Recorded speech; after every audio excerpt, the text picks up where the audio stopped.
Hello and welcome everybody, this is your host Learvok and you're just in time for another LEGO Bionicle MoC showcase. In this episode we're going to be looking at Tammy the Mask Maker. There's a bit of a, I have to explain a bit of this character's creation. So when I created Tammy, before I went into the naming process and everything, I just created, I think this is the first 6 Matoran that you would have seen on the channel by now. This was the next one. And I wanted to make a Gakoran and a Pokoran. I've yet to make an original Pokoran character as of this video. This problem comes down to getting parts, and one character that I had was originally going to be an original Pokémon character, but a canon character actually fit the role better, and I figured it'd be better to do a canon character for less confusion. And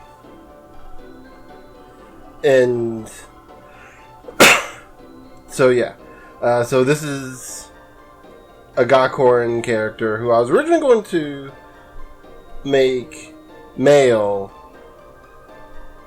because I was doing this whole let's do the opposite gender thing for a while, and then I thought, well, it'd be kind of cool to have a trans non-binary character, and it would make a lot of sense in the Bionicle universe, considering they're mostly mechanical beings with little bits of organic bits in them. I mean, yeah, they'll identify themselves as very they're probably very gender fluid, if we're being honest. They don't really care about genders and stuff as much. And so I thought it'd be kind of cool to have a trans character. And then came the naming process, and that became difficult until I was rewatching Tammy Calamity's. Which video was it? I'm gonna have to pull it up on my phone. It was the one where they were showing how to make. Know if I can get my phone to actually work. How to make Matoran masks. Let's see if I can find the actual name for it. There's actually 2 videos now that I'm looking down the list of their videos. Custom Matoran, where they show how to spray paint the masks and give them silver colors. And then the other one was the not that one. Which one was it? Where is it now? I'm going to look down this list to find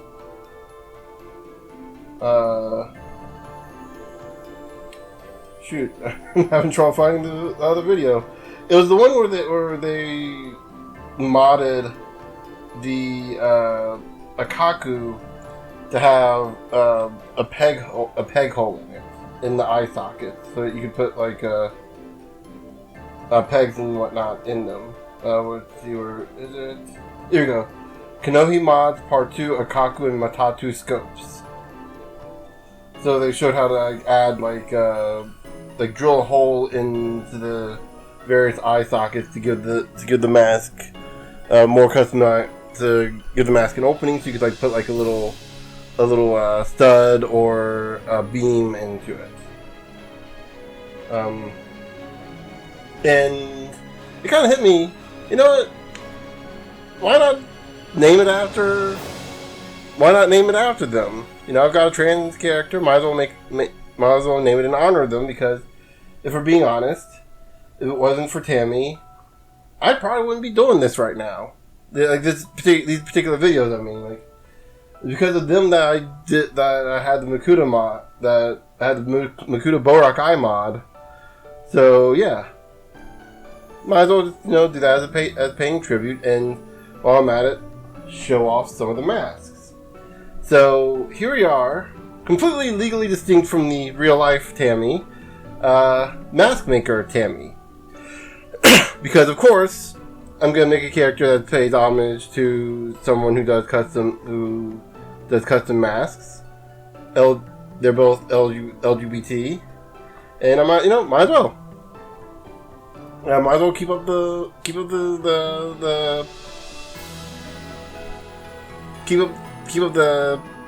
what's the word I'm looking for, by making them making this Tammy a mask maker. So they make masks. As you can see here, custom masks. All custom masks I've worked on, as you can probably tell, painted, obviously. Real quick, we'll go over Tammy here. They got a crafting hammer for making the mask, and a metal glove that's supposed to be for like handling the raw materials as they're heated up without burning your hands off. So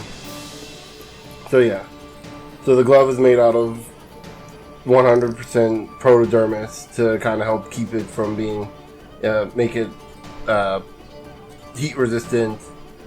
Or at least that's the theory. I mean, I imagine protodermis would probably burn at a higher level than other metals.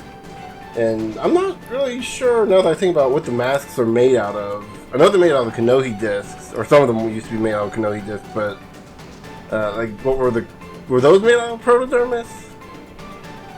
I mean, I guess maybe, I don't know. It's a heat treated glove so that they can actually pick up the hot masks and then weld and meld them with the hammer. So yeah, the hammer and the glove are actually fairly recent additions to Tammy. Originally they had a crossbow, but I switched it out because they're not. It doesn't really suit them.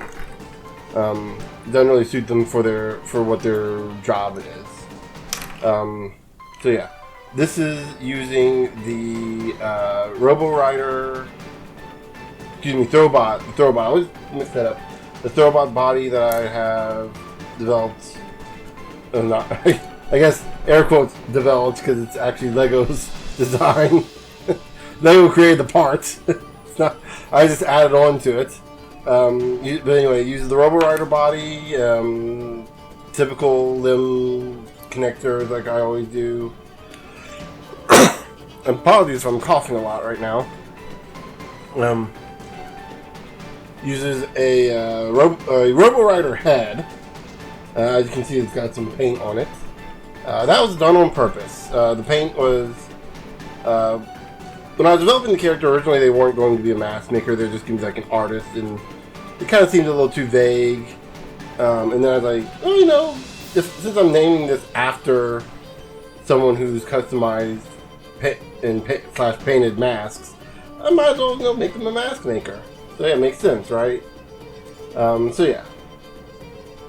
there's and also painted them to cover that up. And we'll actually go ahead and take a look at the mask real quick.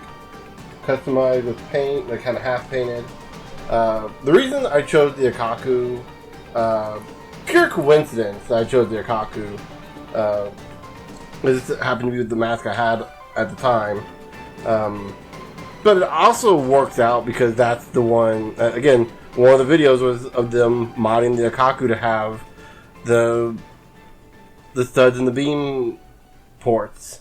So yeah, it kind of worked out well that, this Tammy has that same mask. I'm not sure if the real Tammy would be wearing that kind of a mask or if they would be wearing a different mask.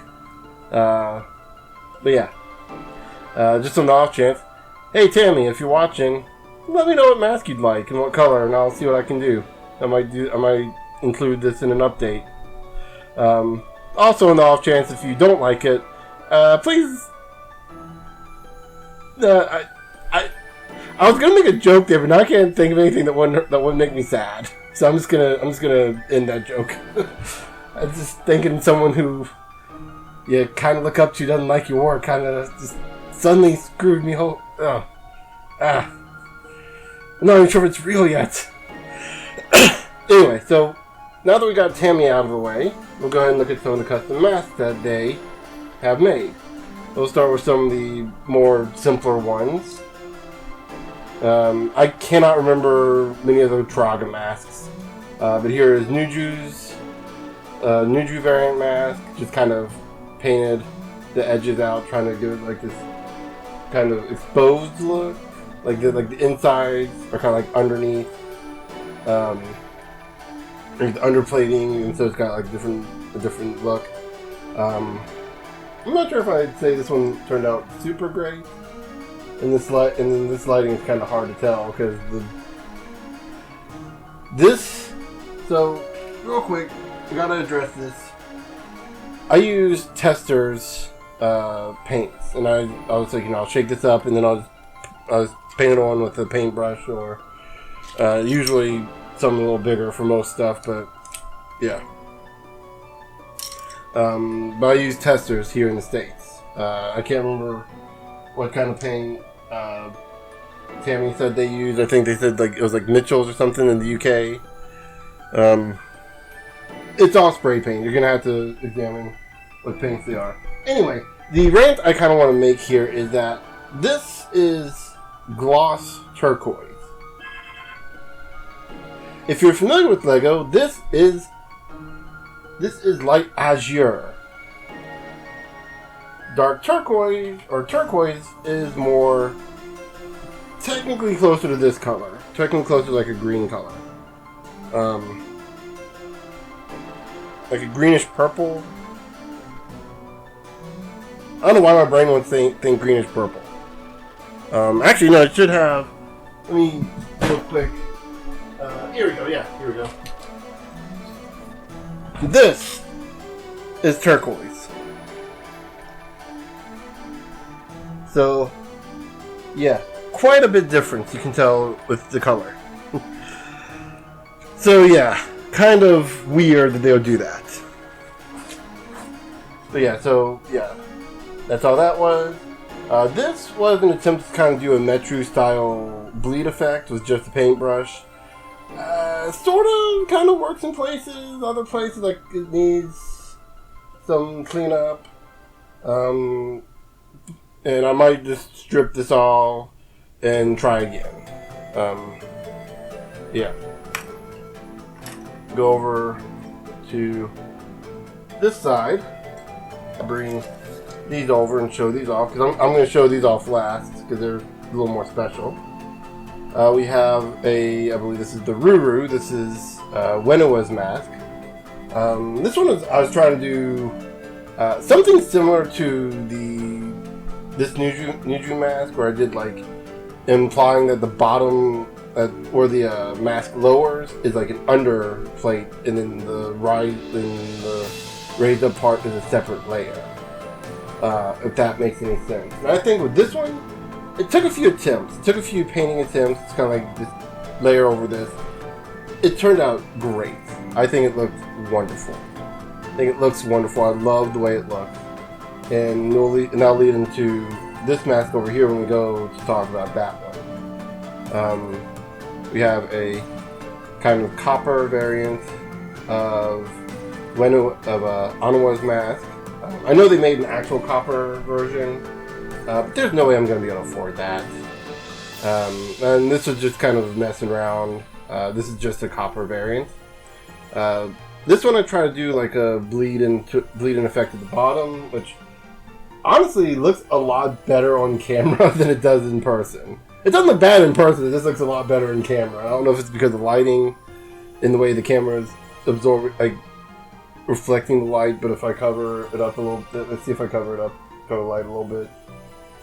There we go. Yeah, you can kind of see on the right side, it looks a little better. It's a little different. Yeah, this was also using a metallic paint marker. And that's weird. The spot up top. You can kind of see it in the picture. The spot up top right here. Let me get. You can kind of see it. I don't know what that is. It's not the paint peeling off. It's like part of the. I may have to go over that again with the paint marker.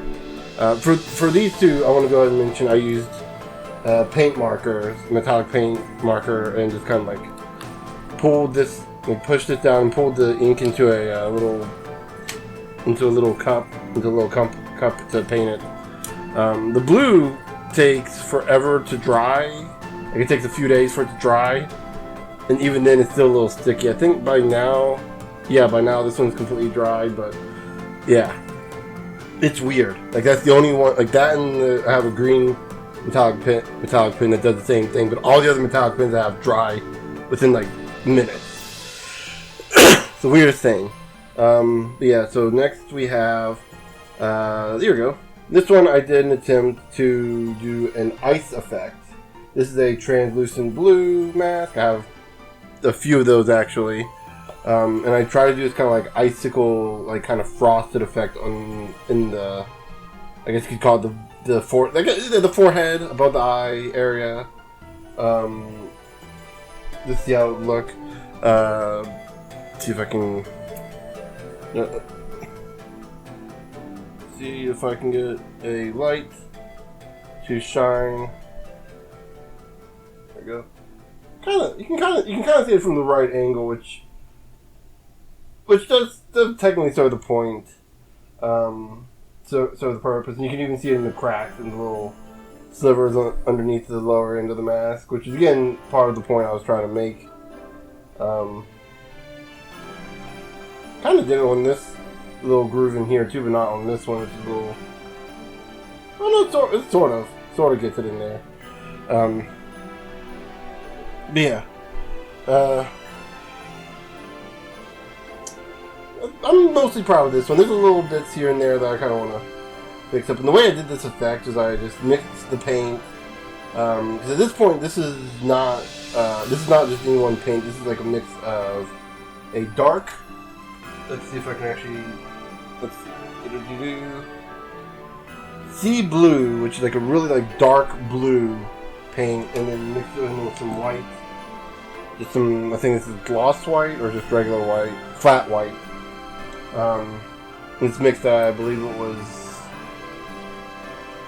2 parts white to 1 part blue, 2 to 1. So like how I use a dropper, right? So I use a dropper to drop in the ink. So however many drops, 2 drops of blue. For every 2 drops of blue, add a drop of white, or what I said the first 2 drops of white for every drop of blue. You know, and just kind of keep that ratio in mind. Yeah, it's not that hard to mix the paint. It's kind of keeping that consistency. But yeah, I think it turned out fairly well with this case. I might if I were to do this again, I might go a little more white than blue. Add a little bit more white to get it a little brighter. But yeah. And then next we come to my favorite mask I've worked on. This is what I call the Korin Kabuki mask.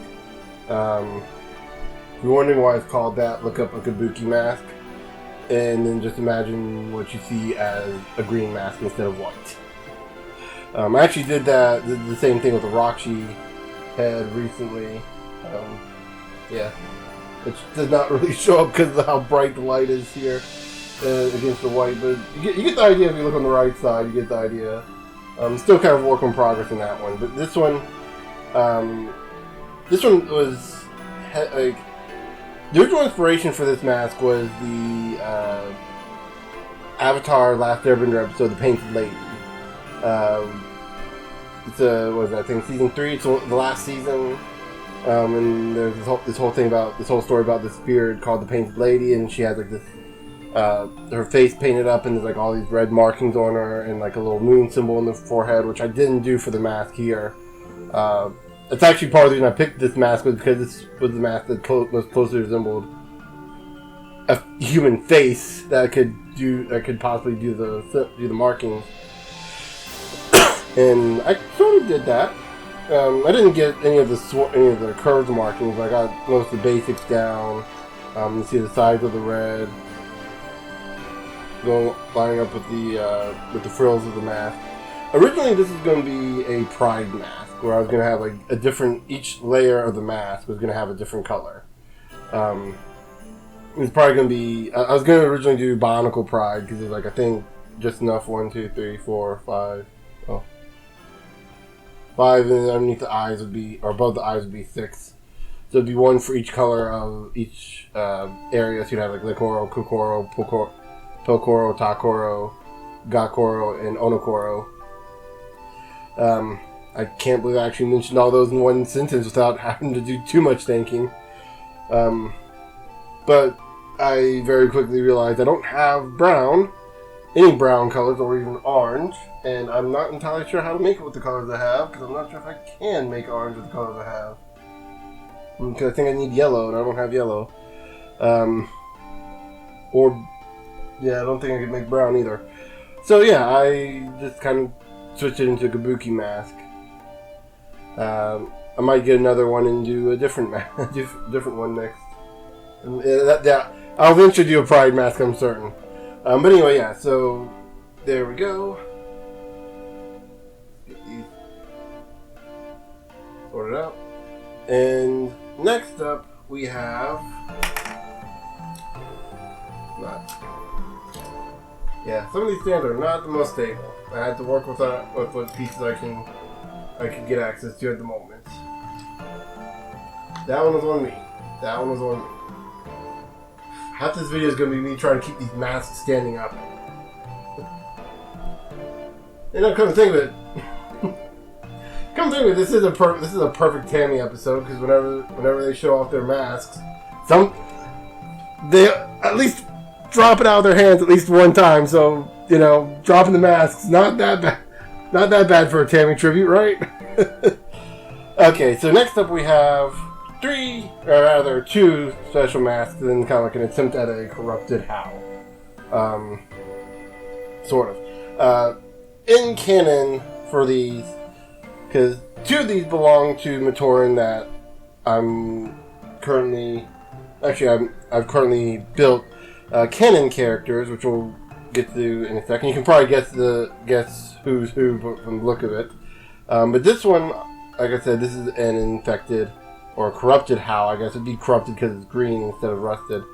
And the story reason for Tammy having these masks in particular is that the Matorans came in asking for them to work on to customize their masks, help them make the masks a little better. And they said okay.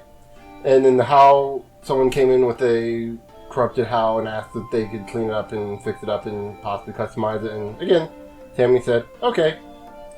So anyway, let's go ahead and look at first one here is Hafu's mask. Yeah, told you these were canon characters. So yeah, originally I was going to buy a black Ruru, but have you seen the price of them on Bricklink recently? The cheapest one I could find was $3, and I am not about to pay $3 for a mask. I already paid $20 for Makuda's mask. I'm not paying $3 for a mask, especially when I can just get some black spray paint and spray it black.